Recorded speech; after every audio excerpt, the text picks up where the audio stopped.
Hi, welcome to our channel where we share the most intriguing stories.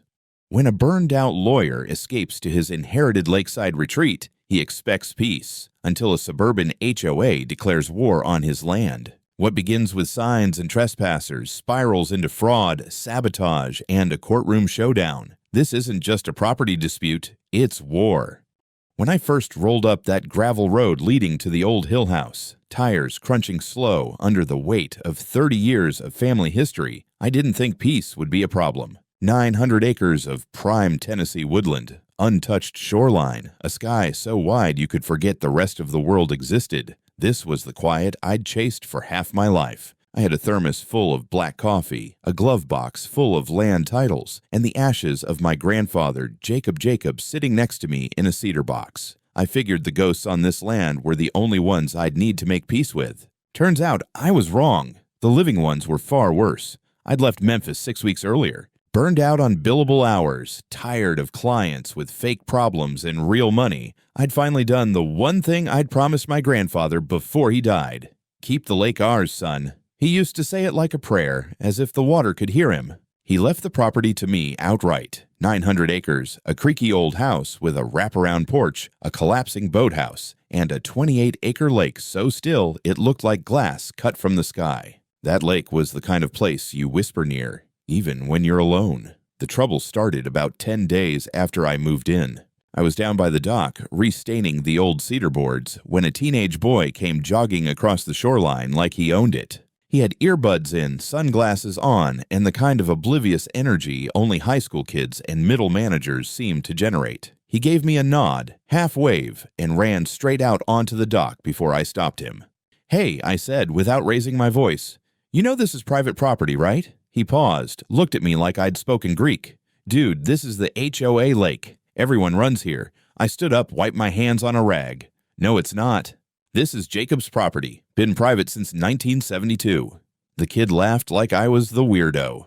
"That's not what my mom says." He jogged off before I could respond. I figured it was a misunderstanding. Maybe a neighbor's kid. Maybe a bad map. That theory disintegrated 3 days later when I received the first letter. White envelope, HOA letterhead, Clear Shore Waterside Property Owners Association. Inside was a typed, oddly formal demand that I submit an application to formally join the association and review community water access expectations. It warned that failure to comply may result in limitations of shoreline access per HOA regulations. I reread that line 3 times, then chuckled. I wrote back the same day. A polite letter, attached a certified copy of the deed, highlighted the language. All water rights and shoreline access deeded solely to Jacob A. Jacobs and his descendants in perpetuity. Sent it certified return receipt. I figured that'd be the end of it. It wasn't. A week later, I noticed something strange down by the shoreline. Brand new signs. Bright blue aluminum staked every 50 feet along the water. Clear Shore Lake. Members only. Private HOA access. I stood there blinking like an idiot, holding a mug of lukewarm coffee. At first, I thought it was vandalism. Then I realized it was worse. This wasn't vandalism. This was organized. The next few days were chaos. I found folding chairs left out near my fire pit, a family of 4 picnicking 20 feet from my dock. Someone left a pile of firewood stacked neatly near the edge of my boat ramp, as if preparing to build a communal fire. I confronted a woman who had tied her inflatable kayak to my pier and was unloading snacks. She looked at me without shame. "Oh, Karen said the lake's community use now. You must be the new guy." I asked her who Karen was. She looked surprised. "Karen Lindell, the HOA president. You should really talk to her." I tried. I really did. I went to the Clear Shore HOA office. Nothing but a double-wide trailer with a logo on the door and a receptionist who chewed gum like it owed her money. I asked to speak with the president. She gave me a number and a time slot. "She's very busy," she said, as if Karen were some kind of local dignitary instead of the woman trying to claim my lake like it was the Oregon Trail. Instead of waiting, I went home and did what I do best. I documented. I took drone footage of the signs, photos of the trespassers, GPS stamps. I saved copies of every letter. Then I got a knock on my door. It was Karen, 50-something, stiff blonde haircut, pink visor like a suburban tiara. She smiled like she'd just caught a raccoon under her porch and was pretending it was a lost puppy. "You must be Mr. Jacobs," she said. "Harris," I corrected. you're Karen. That's right, president of the Clearshore Waterside Association. I'm aware, I said, stepping out onto the porch. You've been posting signs on my property. She blinked once, then gave a little laugh. Oh, those aren't on your property. They're near the shoreline, and according to our maps, that shoreline is now designated for limited public access. I held up the deed I'd already had laminated for easy reference. This says otherwise. She didn't even glance at it, just crossed her arms. Mr. Jacobs, I don't know what kind of arrangement your grandfather thought he had, but you're surrounded by our community now. We've lived here for over 10 years. You're the newcomer. This lake has always been used by residents. You can't just privatize nature. I stared at her for a long second. Karen, the lake is mine. Legally. This isn't some community pond with ducks and a gazebo. This is deeded land. I don't want HOA parties on my shoreline. I don't want a dock full of paddleboards. I want you off my property. Her smile faded. We'll see about that, she said, and turned to leave without another word. By the following week, the signs had doubled. My dock had footprints on it every morning. Someone dumped a pile of beer cans under the pines near the fire pit. And when I called the sheriff's office, the deputy who came out shrugged and said, "Looks like a civil matter." We don't enforce HOA disputes. I stood on the edge of my own lake that night, looking out at the moon on the water, and thought about the way wars used to start over land. Territory, rights, borders. I wasn't ready to admit it yet, but I felt the first tremor of it in my spine. That quiet certainty that this wasn't going away. That Karen wasn't done. That I had inherited more than just water and trees. I had inherited a fight. The next letter was less polite. It arrived folded into an envelope that looked like it had been sealed by someone in a hurry and possibly in anger. Inside, a formal notice of HOA non-compliance, complete with bolded language about community access rights, membership dues in arrears, and a last warning before escalation. There was even a line that suggested failure to respond could result in administrative limitations on property privileges. That last part made me laugh. The HOA had as much authority over my land as a lemonade stand had over the IRS. Still, I responded. I sent another certified letter, now including topographic surveys and historical plats. I printed out a 25-year-old article from the Knoxville Gazette that profiled my grandfather and the legacy of Jacobs Lake, including photos of him fishing solo on a misty morning back in 1999. It didn't matter. 2 days later, a group of neighborhood kids rolled up to my dock on rented kayaks like they were storming the Bastille. I walked down to greet them. They looked up, confused. Karen said it was fine. One of them muttered. Of course she did. I installed motion-triggered cameras that same week. 2 facing the dock, one aimed at the fire pit, another mounted discreetly on an old hickory tree, pointing straight at the makeshift trail that now led from the HOA neighborhood through the brush and onto my shoreline. And sure enough, the footage started rolling in.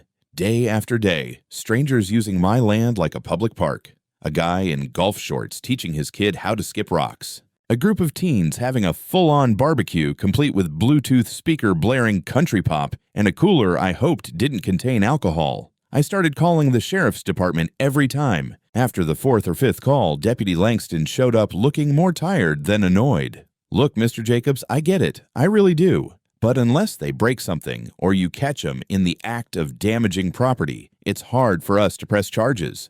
Trespassing is a gray area when it's near water. Not this water, I said, holding up another copy of the deed. There's no gray area here, just a bunch of suburban squatters acting entitled. Langston sighed. Then sue 'em. Civil court'll make it stick. I didn't want to sue anyone, not yet. I just wanted to be left alone. Then came the map. It showed up on the HOA's official community bulletin board, printed in color and laminated like it was some kind of sacred relic. A full-scale Clearshore community development overview with walking paths, green spaces, and dead center in the layout. A lake marked Clearshore Waterside Lake Common Use Zone. My property, my shoreline, my name nowhere in sight. I stood in front of that board and stared at the thing like it was a war declaration. A few neighbors gathered behind me. One man, balding, wearing a shirt that read, "Freedom isn't free," mumbled something about community access being God-given. Another woman said, "We've always used the lake. Always. Your granddad was nice about it." "Yeah, well," I said, "he's dead now. And I'm not nice." They didn't like that answer. I didn't care. By that evening, I was receiving emails, not just from the HOA, but from residents. Angry ones. One accused me of destroying neighborhood trust. Another said, "You moved in and ruined the harmony we had. We were a family before you came." A third simply read, "We will not be fenced out. Water is life." The best part? That last one was from someone who lived 4 streets away and had never once set foot near the lake until this drama started. It didn't stop there. One morning, I came out to find my mailbox knocked off its post and flattened on the ground. Another day, someone spray painted the word thief on a signpost near the trailhead. I began carrying a sidearm on morning walks, just in case. And then, like clockwork, Karen returned. She was wearing a different visor this time, navy blue, and held a clipboard like it was a royal decree. "We've conducted a community vote," she said, standing on the edge of my driveway. 84% of residents agree that the lake should be annexed as a shared amenity. The map has been submitted to the county for review. I stared at her. Annexed? You think this is a colonial expansion? You can't just redraw land boundaries with a goddamn Crayola map and a committee vote. She ignored that. "We've submitted a request for official jurisdictional reassessment. You'll be notified by the county. In the meantime, we're asking for good faith cooperation, shared dock access, picnic stations, maybe a community paddleboard rack." I laughed. I couldn't help it. "Lady, the only thing I'll share is a restraining order." Her eyes narrowed. "You're creating division." "No," I said. "I'm enforcing ownership. Big difference." That night, I had a call with a friend of mine, Ken Bristow, former county land surveyor turned whistleblower. He still had contacts in the records office. I gave him the name Glenn Crane, one of the HOA board members I'd seen hovering near the new map. Turns out Glenn used to work for the county GIS office. And it also turns out that someone had quietly submitted an altered boundary overlay showing the lake as unclaimed municipal green space, a convenient fiction designed to make the HOA's claims appear legitimate on paper. That's when it clicked. They weren't just bluffing, they were setting up a legal foundation to take the lake. I stared out the window that night, watching as a couple in matching jogging outfits walked a little too close to the dock, then turned around when they saw the cameras. This wasn't going to end with letters and conversations. This was war. And Karen was just getting warmed up. Ken called me back the next morning, his voice tight with caffeine and fury. "You were right," he said. "That boundary overlay, total fiction. Crane submitted it 2 weeks ago using an outdated template and a signature that doesn't match the registrar's. It's fraud, Harris. Straight up cadastral fraud." I was already sitting at my desk with a yellow legal pad when he called, scribbling timelines and names. My instincts had kicked into full lawyer mode the second I saw that map. Now I had the one thing HOA hadn't counted on: leverage. "Can you get me copies?" I asked. "Already sent them to your email, PDFs and raw GIS data, and Harris. They submitted it under your parcel ID." It's not just a fake boundary. They tried to make it look like you never existed. That hit me like a cold hammer. Not only were they trying to absorb my land into their little HOA fiefdom, they were trying to erase my name from the records entirely. I contacted the county records office myself later that day, filed a formal complaint, and scheduled a meeting with the deputy clerk. They were polite but cagey. Someone had already called from Clearshore Waterside, concerned about misinformation. I made it clear that I had legal representation, historical ownership documentation, and about 600 gigabytes of evidence backing up my claim. The tone changed. While I was at it, I called a buddy in the Tennessee Department of Environment and Conservation, asked him to run a quiet check on any permit requests or construction filings near my shoreline. Sure enough, a provisional zoning request had been submitted by Clearshore Waterside to install a floating dock and small recreational facility on my lakefront. I wasn't dealing with confused suburbanites anymore. This was organized, tactical, intentional. These people were playing chess with fake documents and smiling faces, so I stopped playing nice. I installed 2 more cameras, night vision enabled, solar powered, no blind spots. Put up fresh private property, trespassers will be prosecuted signs every 20 feet. And then I walked down to the HOA Welcome Center, still that same double wide with a logo on it, and served Karen Lindell with a notarized cease and desist. She took it like I'd handed her a parking ticket. "This is ridiculous," she said, glancing at the document like it was a grocery receipt. We're not trying to take anything. We're clarifying usage boundaries." "No," I said. "You're forging cadastral overlays and trying to gaslight a legal title holder into surrendering private land. That's textbook fraud. And this cease and desist is the polite version. Next one comes with court dates." She didn't like that. Her smile disappeared like someone shut off a light switch. "You really want to go to war over this?" she said, voice tight. "Lady," I replied, "you declared war the second you printed that bullshit map." The next escalation came 48 hours later. I woke up to the sound of voices down by the water, men shouting, wood clanking. I grabbed my jacket and headed for the dock. 3 workers in safety vests were unloading lumber from a flatbed trailer that had somehow made it halfway down my forest access trail. They'd already marked off an area with orange flags and staked in a sign that read, "Future Site, Clear Shore HOA Dock and Pavilion." I didn't say a word. I just walked back up the hill, pulled the SD card from one of the trail cams, and called the sheriff. Deputy Langston showed up 20 minutes later, this time with another cruiser behind him. I handed over the footage and pointed them toward the trail. To their credit, they didn't screw around. The workers were detained on the spot. Not arrested, but questioned thoroughly, and eventually cited for trespassing and unauthorized construction on private land. One of them tried to argue that the lady from the HOA said it was fine. Another muttered, "We just do what we're told." Karen wasn't on site that day, but she might as well have been. Her fingerprints were all over it. That evening, she called me directly. First time she'd done that. I didn't pick up, so she left a voicemail. "You really think this ends with you winning," she said, voice tight. "You're not a community. You're a roadblock. People talk, Harris. People get tired of being fenced out. Careful who you push."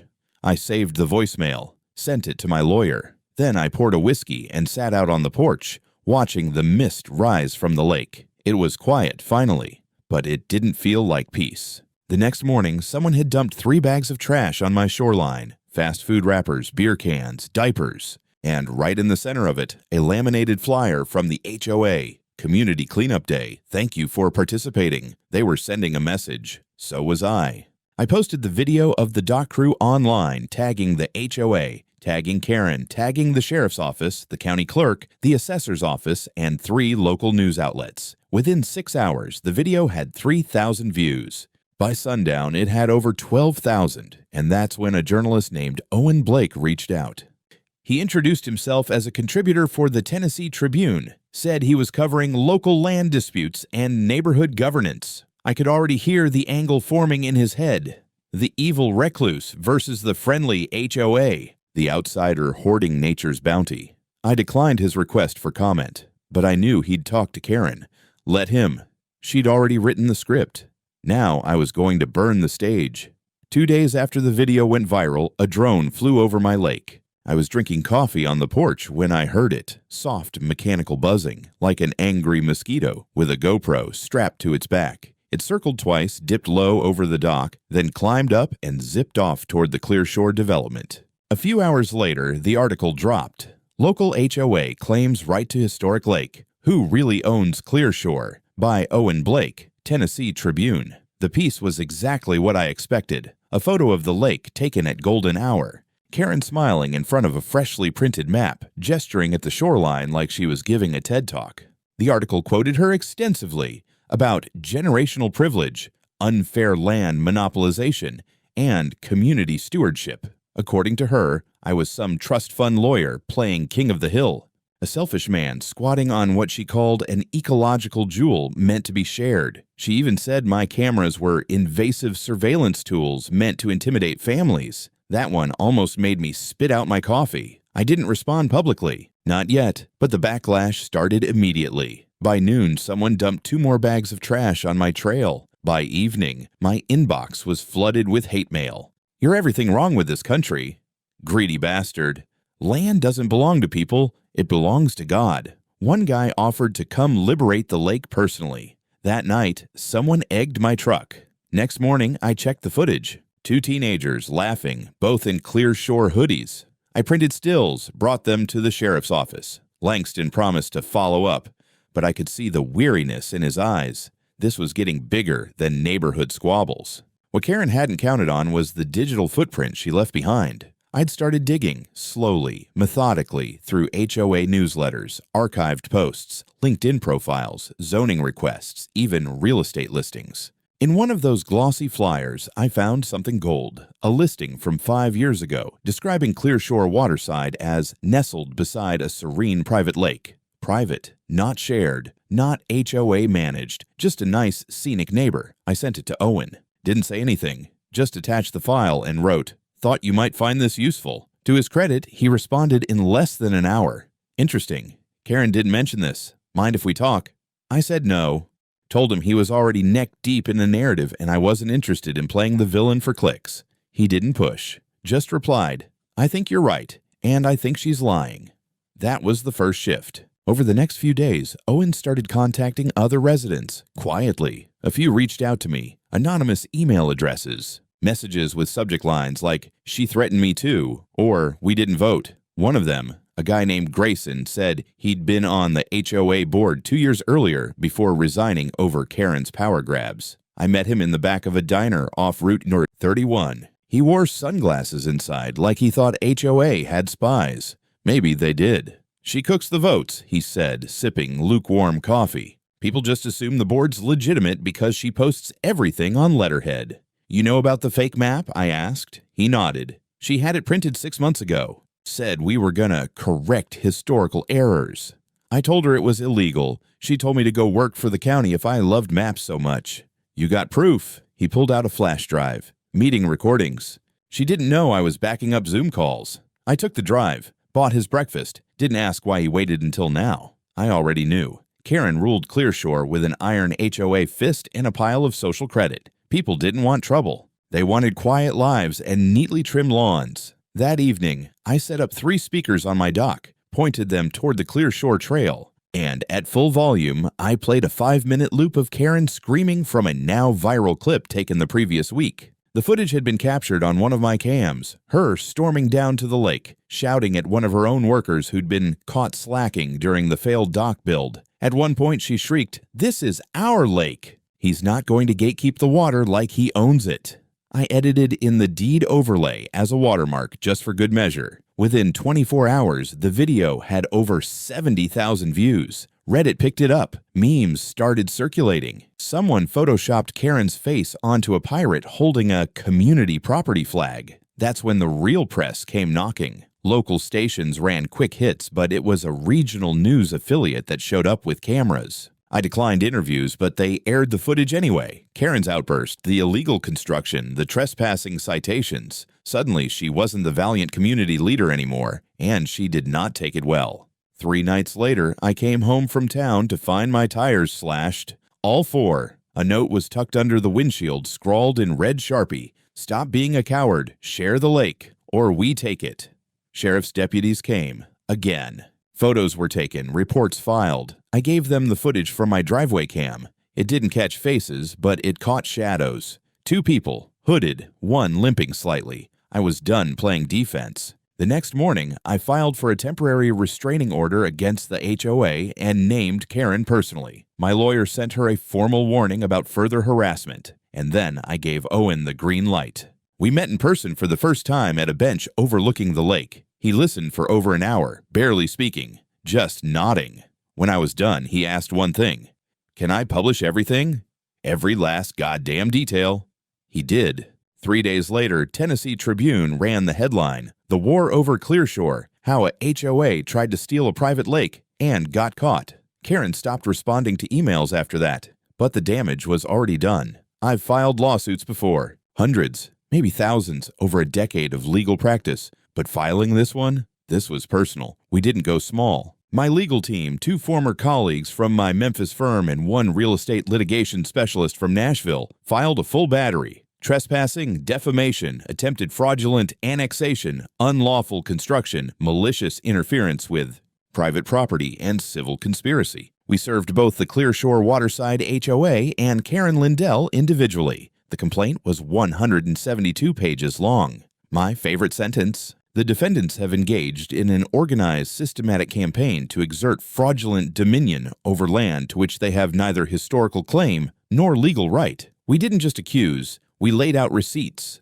maps, drone footage, Deeds from 1972, signed and sealed. Witness testimony from Grayson, the former board member. Audio files, meeting logs. The whole Karen-verse collapsed into one airtight case.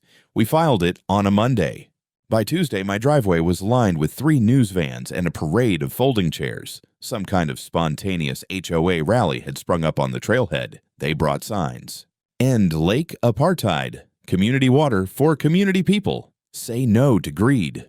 A guy with a guitar was singing something that sounded like a protest folk song, but had the lyrical depth of a wet sponge. Karen wasn't among them, but her influence lingered like cheap perfume. I called the sheriff again. They came out, reviewed the property line, and started issuing dispersal orders. One woman screamed, "Fascist!" at Deputy Langston. He didn't blink. Meanwhile, Owen Blake was digging deeper. His next article dropped like a bomb. From realtor to tyrant. The real Karen behind Clearshore's land grab. It wasn't just about me anymore. Owen found court records from a different county, where Karen had once been sued for misrepresenting a property's access rights. He spoke to former colleagues who called her unhinged, obsessed with control, and the kind of person who sends 3 follow-up emails about the height of your fence. One described her as a mix of Martha Stewart and Mussolini. The HOA board tried to distance themselves. A public statement was released calling the lawsuit unfounded and labeling me an embittered landholder clinging to outdated documents.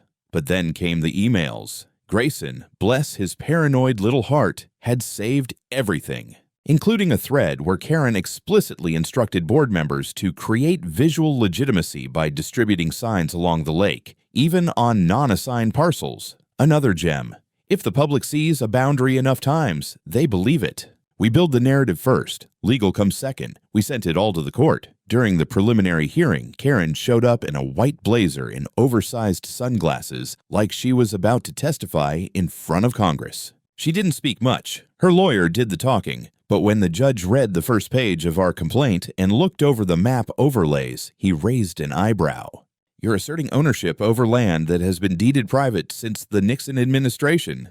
"Yes, Your Honor," said Karen's lawyer. "We believe the original boundaries are legally ambiguous."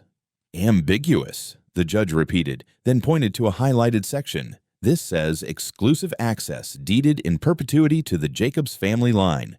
That's not ambiguous. That's carved in stone." Karen didn't flinch. She sat stiff as granite, but I could see it in her eyes. The flicker of realization that the hill she chose to die on wasn't legally hers to stand on. We pushed for a temporary injunction, immediate enforcement of property boundaries, removal of all Clearshore signs, and a gag order preventing further HOA communications claiming lake access. The judge granted all 3. Karen's smile cracked like a frozen windshield. Outside the courthouse, Owen caught up with me. "She's going to spin it," he warned. "You just humiliated a woman who's built her personality around controlling other people. She'll double down before she folds." "I know," I said. "That's why we're not done." By the end of that week, the injunction was posted on every major entrance to the lake. HOA members were prohibited from stepping onto my land. Cameras were updated, security lights added. I even hired a private guard, retired state trooper, calm guy named Walter with a mustache that could deflect bullets. Still, they tested it. One night, Walter called me at 2 a.m. "Sir," he said, calm as ever, "we've got a group of teenagers on kayaks trying to launch from your north shore." I pulled on jeans, drove down. By the time I got there, they were gone. Just a few floating chip bags and a damp hoodie left behind. But tied to one of the dock rails was another message, written in marker on the back of a pizza box. "You can't own nature." The irony wasn't lost on me. A group of HOA-raised kids breaking into private property to deliver a philosophical protest wrapped in junk food packaging. Karen had infected them with her fantasy, this idea that the law didn't matter, only perception. I snapped a photo, added it to the file. The real trial was still weeks away, but Clearshore was already cracking. It started with the newsletter. Every Clearshore waterside resident received it, printed and hand-delivered by what was left of the HOA board. It had Karen's signature across the top in her usual all-caps, cursive hybrid, and read like a Cold War propaganda leaflet. "They want to take our voice. They want to silence our community. We must stand together." She called the court's injunction illegitimate, blamed outside influence, and insisted that no judge can erase a community's will. She claimed I was using deep money to suppress natural rights, and compared the lake to a national park held hostage by a tyrant in a suit. I laughed when I read it,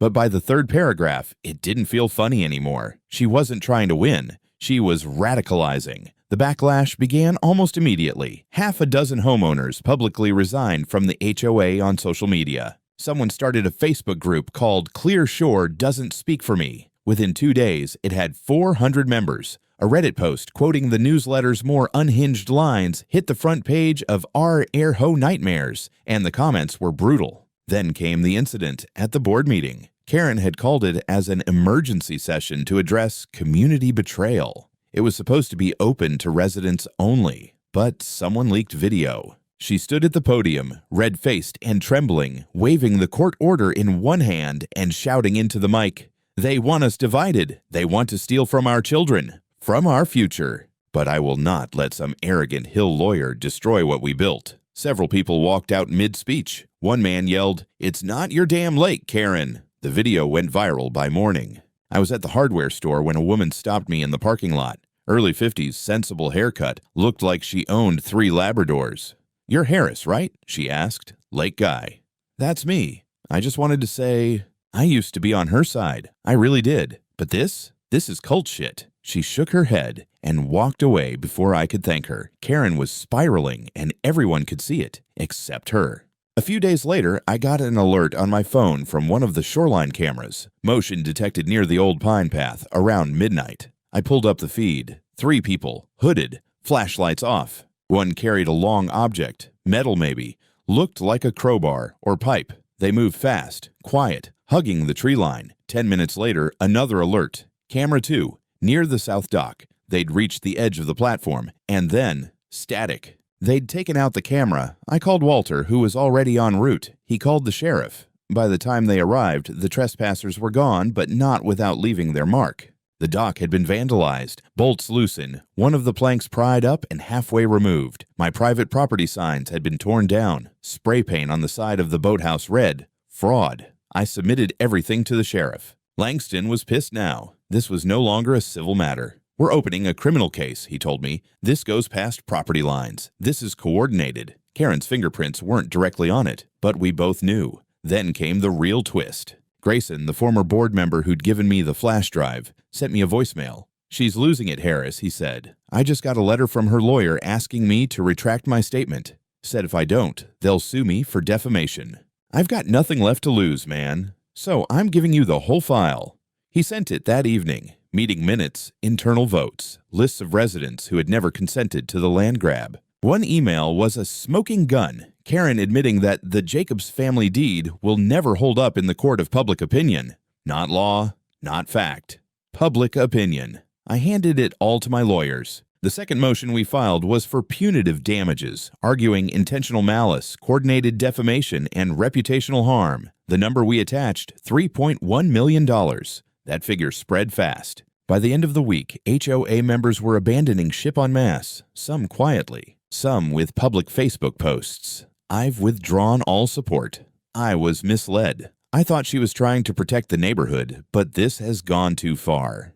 A few brave ones came forward with more documentation, proof that Karen had strong-armed them into approving funds for lake-related signage without full votes. One man said she called him unpatriotic for questioning the HOA's expansion. And then, she snapped. It was a Saturday afternoon. Warm, blue sky. I was down by the dock replacing the broken planks when I heard shouting. Karen was on my shoreline. She was flanked by 2 people I didn't recognize. Maybe board members, maybe just loyalists. She marched up to the edge of my dock, eyes wild, hair frizzed from the heat, holding what looked like another HOA flyer. "This isn't over," she barked. "You think money buys the truth? You think this land is yours just because of some paper?" I stood up slowly. "Karen, you're trespassing. Again." "This is community property," she screamed. "You're the invader. This lake doesn't belong to one man. It belongs to us all." I pulled out my phone, hit record. "You need to leave. Right now." She stepped closer. "Or what? You'll sue me again. Bury me in court like you buried your grandfather in this dirt." That was the moment I saw it in her eyes, the crack. Not anger, not strategy, desperation. Walter arrived just in time, hand on his holster, calm as ever. "Ma'am," he said, "you're violating a court order. Step off the property." She hesitated, then dropped the flyer in the dirt and stormed back toward the woods, the two hangers-on trailing behind her like deflated balloons. The whole thing was caught on camera. I sent it to the court. And Owen. His article the next morning read, "Clear Shore Civil War.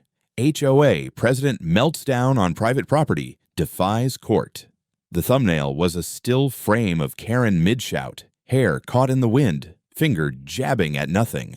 It looked like a woman arguing with ghosts. Courtroom 3 at the Wilson County Courthouse was packed, not just with lawyers and press, but with townspeople, retirees in tennis shoes, teenagers with TikTok dreams, HOA members who hadn't been seen in public for weeks, even someone selling Team Harris t-shirts out of a cardboard box outside. The case had become more than property lines and bylaws. It had become theater, and Karen was about to be center stage. We entered through the side. My team was prepared. Binders, exhibit boards, USB drives with screen captures, audio clips, aerial footage. They knew this case like they'd written the laws themselves. I came in wearing a plain black suit and a face that said I didn't start this, but I'm damn sure finishing it. Karen sat at the other table, flanked by two attorneys, face taut like overpulled upholstery. She didn't look around, didn't wave. Just stared at the table, eyes locked on the folder in front of her like it might explode. The judge was Honorable Meredith Klein, late 60s, no nonsense, and well known for her distaste for HOA drama. Perfect. My lawyer began with a simple phrase. This case is about one thing, ownership. Everything else is noise. Then we laid it out. Exhibit A, my grandfather's original deed from 1972. Reaffirmed by the county 6 times over 50 years. Exhibit B, aerial photos from 5, 10, 20 years ago, unbroken private use. Exhibit C, the false map circulated by the HOA claiming the lake as common use, complete with manipulated overlays. Exhibit D, Grayson's email thread showing Karen's plan to manufacture visual legitimacy and shape perception first. Exhibit E, video of Karen's shoreline meltdown. Exhibit F, audio from a board meeting where Karen said, "Legal won't matter if the public backs us." Each item landed like a hammer. Her defense tried the usual. Ambiguity, intent to protect community interest, fluid boundaries. They claimed the map was a draft, never formally distributed. They said I was hostile to dialogue, eager to litigate, bent on privatizing a shared resource. Then came their star witness, Glenn Crane. Only Glenn didn't cooperate. Under oath, with sweat beading on his forehead, Glenn admitted that yes, he had submitted the altered GIS boundary at Karen's request. Yes, he knew it was false. Yes, he now regretted it. No, he had not received official board authorization to do so. Karen's face didn't move, but her fingers twitched, tiny spasms like static under her skin. The real turning point came when my lawyer introduced the community manipulation thread. We pulled up a projection of Karen's email where she wrote, "Even if Jacobs has the title, he doesn't have the neighborhood. We make him the villain. We win the narrative." The judge leaned forward. "Mrs. Lindell, did you write this?" Karen's attorney objected. Overruled. Karen stared at the screen. That email was taken out of context. What context makes this acceptable? And the judge asked flatly. No answer. Then came the damages. We showed estimates of property devaluation from harassment, legal fees, vandalism, the reputational damage from being publicly smeared as a thief and tyrant. Walter even testified about the security issues, the threats, the messages left on my truck. Then came the kicker. My lawyer played a voicemail Karen had left Grayson just before the trial. If he wins, we all lose. You want to be the one who gave him the rope to hang us? Because I swear, if this goes public, I'll take everyone down with me. The courtroom was silent. You could hear people breathing.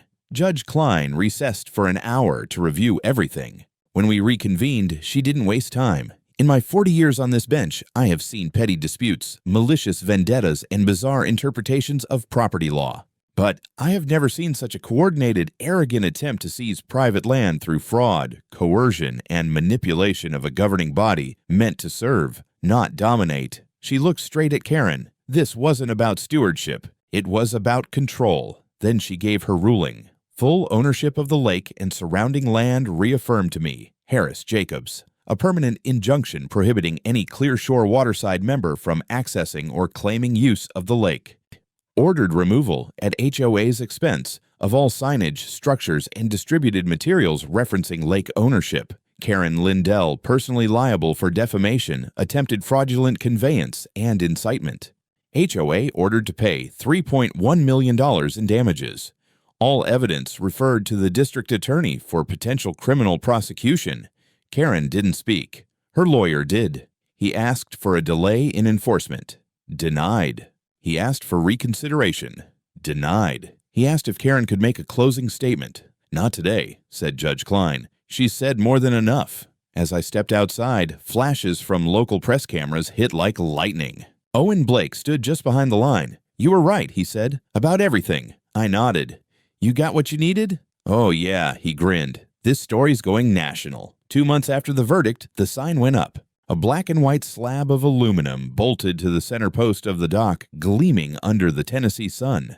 Private lake. Trespassers will be sued HOA-free zone. Walter helped me install it. We didn't say much. He just tightened the bolts, gave it a nod, and said, "Feels like peace."